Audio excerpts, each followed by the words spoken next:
Minister గారు చెప్పారు. ఏదైనా ఉంటే సప్లిమెంటరీ అడగండి, లేదంటే మీరు no no no. Question number 1358588 minister for water resources, minister for water resources Ramanaidu గారు.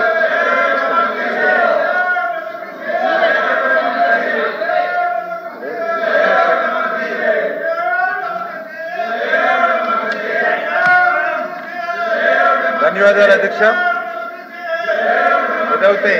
మొదటి ప్రశ్నకు సమాధానం అవునండి, రెండవ ప్రశ్నకు సమాధానం అవునండి, మూడవ ప్రశ్నకు ప్రభుత్వం జీవోఆర్టీ నెంబర్ 77 జలవనరుల శాఖ తేదీ 29/1/2019 ద్వారా 1942.80 కోట్లకు వేదవతి ఎత్తిపోతల పథకమును నిర్మించడానికి పరిపాలనాపరమైన ఆమోదాన్ని తెలిపింది అధ్యక్ష.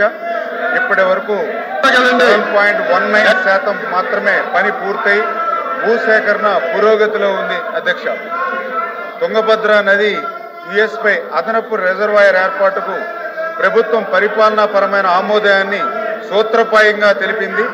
గుండ్రేవల సమీపంలోని కోట్ల విజయభాస్కర్ రెడ్డి సుంకేసుల బ్యారేజీ కర్నూలు జిల్లాలో 2890 కోట్లకు ఏదైతే జీపీఆర్ 154 టీ నెంబర్ జలవనరుల శాఖ 21/2/2019 ద్వారా ఇది మంచి పద్ధతి కాదు. రాష్ట్ర ప్రభుత్వం నుండి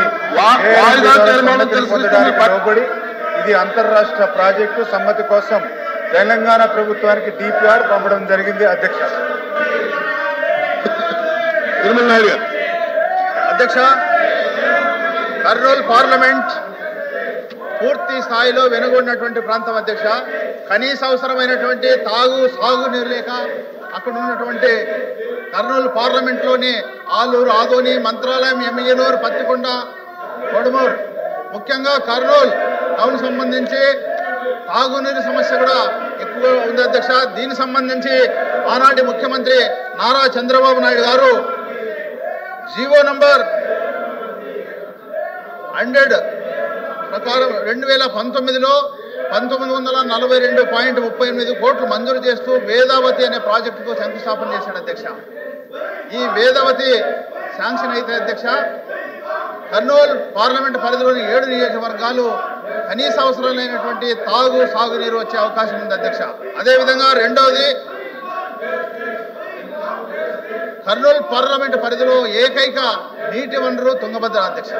దీనికి సంబంధించి 20 టీఎంసీలు తుంగభద్ర ప్రాజెక్టు గుండ్రేవుల దగ్గర నిర్మాణం చేస్తే కనీస అవసరమైనటువంటి సాగునీరు అందించి కర్నూలు పార్లమెంట్లో ఉన్నటువంటి రైతాంగము, అక్కడున్నటువంటి ముఖ్యంగా కర్నూలు ఒకప్పుడు రాజధానిగా ఉన్నటువంటి కర్నూలు టౌన్ అధ్యక్ష తాగునీరు ఇబ్బంది ఉంది అధ్యక్ష. ఈ గుండ్రేవులు పూర్తయితే ఈ సమస్యని కూడా పరిష్కారం అవుతుంది అధ్యక్ష. దీనికి సంబంధించి ఆనాటి ముఖ్యమంత్రి వర్యులు నారా చంద్రబాబు నాయుడు గారు 2019 ఫిబ్రవరి 21 తారీఖు నాడు 2890 కోట్లు మంజూరు చేశారు అధ్యక్ష.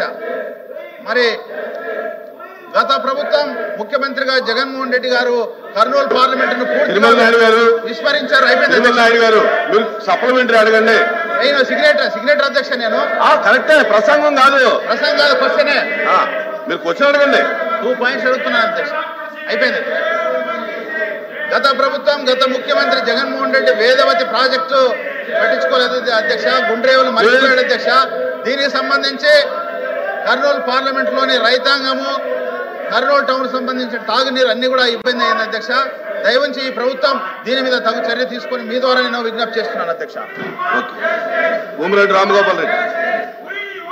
దేశంలోనే అత్యంత దారుణమైన పరిస్థితులు కర్నూలు పశ్చిమ ప్రాంతంలో ఉన్నాయి అధ్యక్ష. కనీసం ప్రజలకు సాగునీరు కాకుండా త్రాగునీటి కూడా అనేక రకాలుగా ఇబ్బందులు పడుతున్నారు.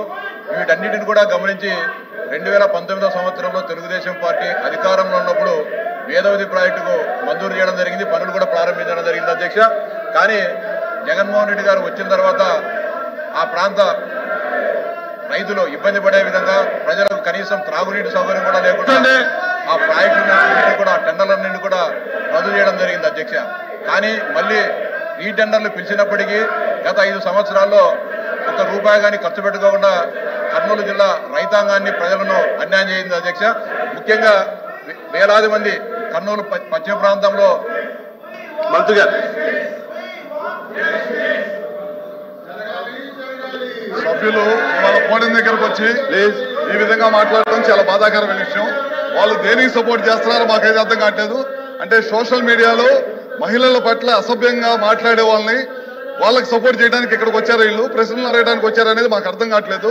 ఎందుకంటే గతంలో చూసాం ఆ సభలో ఆ రోజు ముఖ్యమంత్రిగా ఉండి జగన్మోహన్ రెడ్డి గారు చంద్రబాబు నాయుడు గారు కుటుంబ సభ్యుల్ని ఈ విధంగా మాట్లాడుతుంటే ఆ రోజు ఎకిల్ నవ్వులనేవి సమాజం తలదించుకునే విధంగా చేయడం జరిగింది.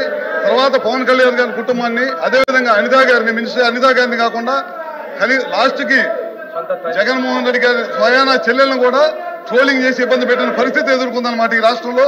ఇలాంటి వాళ్ళ కోసం ఇవాళ పోడియం చుట్టుముట్టి రాష్ట్రానికి సంబంధించిన టయాన్ని ఏదైతే మంచి ప్రశ్నలు ప్రజలకు ఉపయోగపడే ప్రశ్నలు అడుగుతున్నారో ఆ టయాన్ని అన్నింటిని కూడా వేస్ట్ చేస్తూ సమాజం తలదించుకునే విధంగా ఇవాళ సభ్యులు ప్రవర్తించడం చాలా బాధాకరమైన విషయం అని చెప్పి కూడా మీ ద్వారా తెలియజేసుకుంటూ సెలవు తీసుకుంటున్నాను. ప్లీజ్ కూర్చోండి.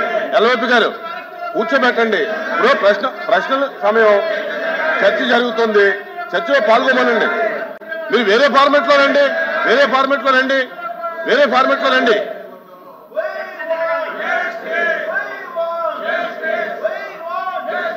ఎల్వైపీ గారు మారుతున్నారు.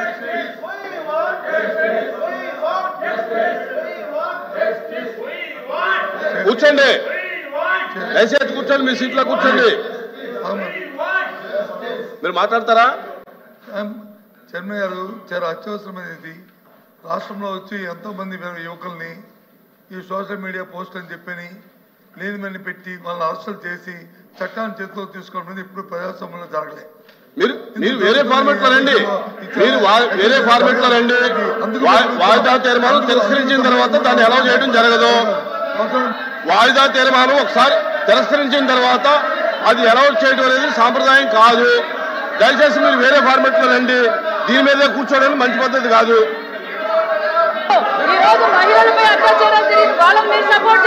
కూర్చోండి.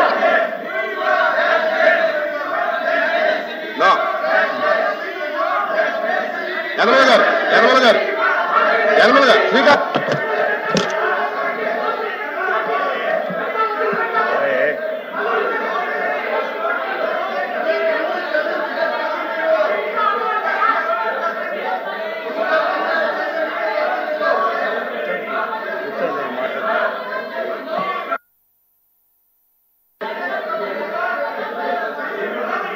రామకృష్ణుడు గారు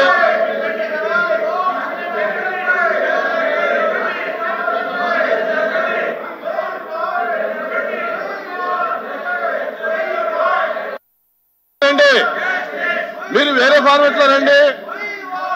వాయిదా తీర్మానం తిరస్కరించాం. మీరు వేరే ఫార్మెట్ లో రండి.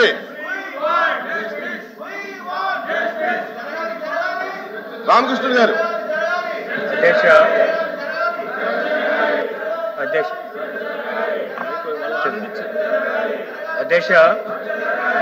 అధ్యక్ష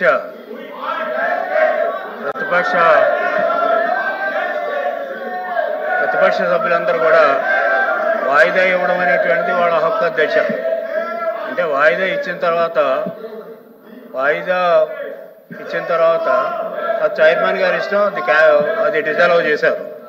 మీరు డిజాల్వ్ చేసిన తర్వాత సభ్యులు ఈ విధంగా గొడవ చేయడం అనేటువంటి కరెక్ట్ కాదు. అలాగే వెళ్ళలోకి వచ్చి ప్రొసీడింగ్స్ అన్నీ కూడా ఆఫ్ చేయడం కూడా కరెక్ట్ కాదు అధ్యక్ష. వారు నిజంగా చిత్తశుద్ధి సోషల్ మీడియా మీద కానీ లేకపోతే వారు ఇచ్చినటువంటి వాయిదా తీర్మానం మీద కానీ డిస్కస్ చేయాలనుకున్నప్పుడు